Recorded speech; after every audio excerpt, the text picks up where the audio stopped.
And as always here on India Today, we tell you the very latest about what's going on in Ladakh, no matter what. With the troops of India and China now standing eyeball to eyeball and with suspense over when the Corps Commander level meeting will actually take place.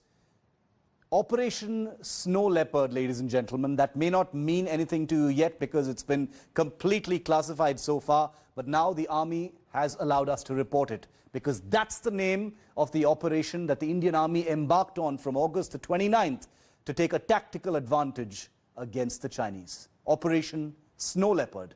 Gaurav Sawant with this exclusive.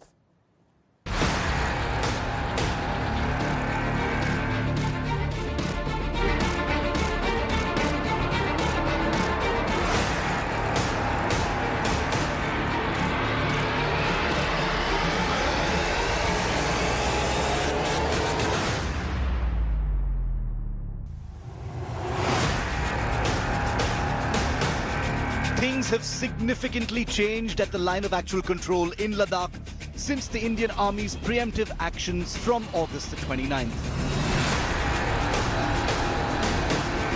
And now with China dilly-dallying over the restoration of status quo ante at the line of actual control, India Today tells you about how a top-secret plan to create a quid pro quo situation was actually achieved.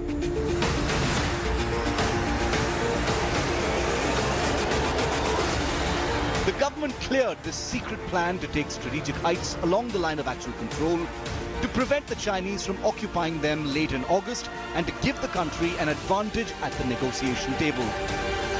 And we now know that the operation was codenamed Snow Leopard.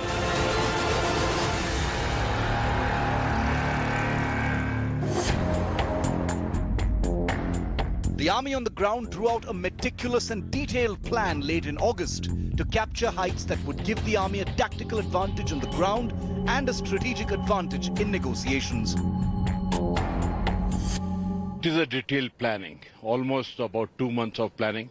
And when you say planning, it is a selection of troops, selection of weapon, their rehearsal, identifying the area, then meticulous execution. It is each and every detail because in any operation there are no runner-ups.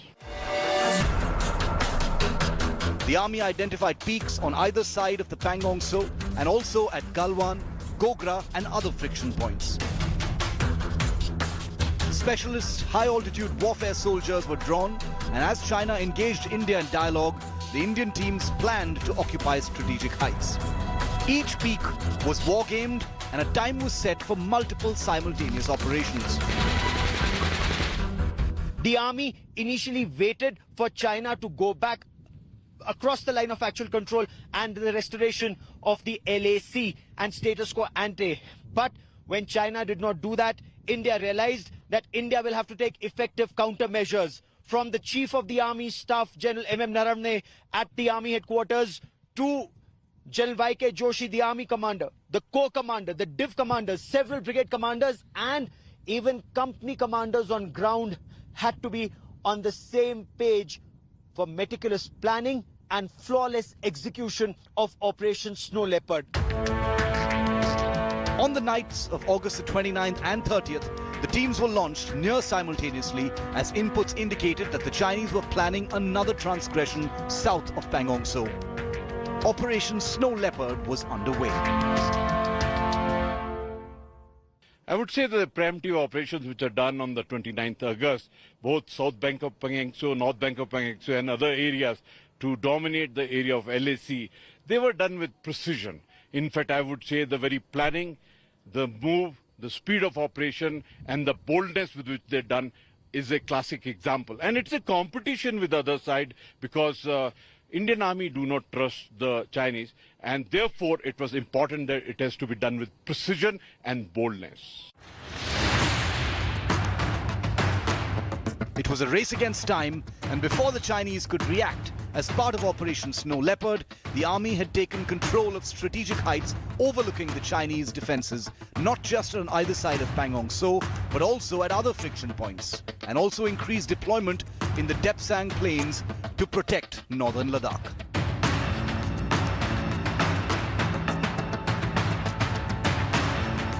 You've been hearing about the reports for over 2 weeks now, and now we tell you that it has a name: Operation Snow Leopard.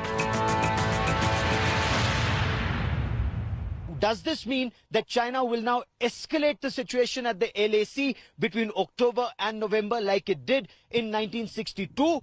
Or has Indian Army seen through China's game, deployed soldiers not just on dominating heights but also as part of Operation Snow Leopard, ensured that our boys are effectively looked after in terms of that supply chain, the logistics chain? One thing is very clear: the army is now deployed at the line of actual control for the long haul, and Operation Snow Leopard has many more. Indian Army has many more aces up their sleeve. With cameraman Kripal Singh in Ladakh, Gaurav Sawant for India Today. Gaurav Sawant has been known to report the code names of operations in the past. Gaurav, if I'm not mistaken, you had broken the name of Operation Parakram. You've now broken the name of Operation Snow Leopard. And that's the name of this tactical operation across eastern Ladakh to take over those dominant heights. The actions that the Indian Army has been taken since August the 29th now has a name, Gaurav, and you've revealed it: Operation Snow Leopard.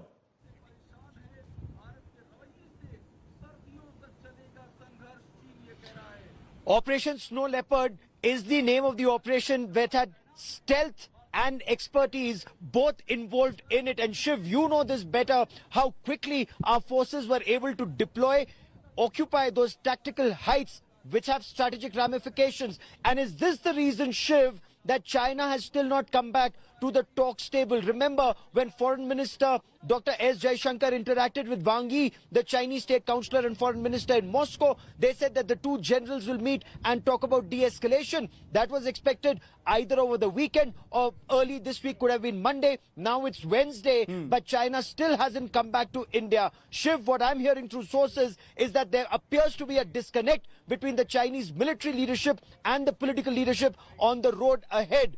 The military leadership wants to escalate. The political leadership, according to one assessment, wants to cut their losses and save face. They want India to provide a face saver. The army clearly not taking any chances and are deployed because, remember, even in 1962, the conflict occurred between October and November, and that is where the balloon may either go up or the campaign season starts early next year once again, Shiv. Very troubling to hear that there is a disconnect between the Chinese military and the Chinese government. Who would have thought that was possible in a country that is essentially a dictatorship? But that is the power of the People's Liberation Army in China. Gaurav, thank you very much for joining me on that story. A very important element and a fallout of Operation Snow Leopard that Gaurav Sawant just broke is that there have been firing incidents, firing exchanges between Indian and Chinese troops, mostly in the air, warning shots fired on 4 occasions, and we're revealing that for the first time here on India Today. Nobody else has these details.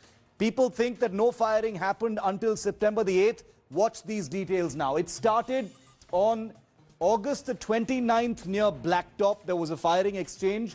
Then at Rechinla on August the 31st, where the second firing happened.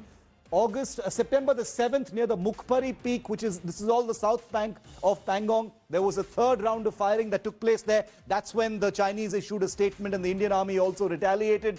And the first firing actually took place near Blacktop, just on the south bank of the Pangong on August the 29th. This was the day when Operation Snow Leopard actually began. So these were the 3 firing rounds that took place on the south bank. Now if we cross the Pangong on September 8th, this was the last round of firing that took place on an area between Finger 3 and Finger 4, when there was a brief exchange of fire, light machine gun and assault rifle between troops on both sides, but no engagement, no injuries or casualties of any kind. These were just guys using their guns and firing in the air. I want to bring in Abhishek Balla, defense editor, who's live with me from Ladakh. He's been traveling to some of the forward areas and bringing you images of the war machine in action. Abhishek, incidents of firing that have come to light, have added a completely new color to what's going on. We've been talking about how things are on a razor's edge, but the fact that 4 separate incidents of firing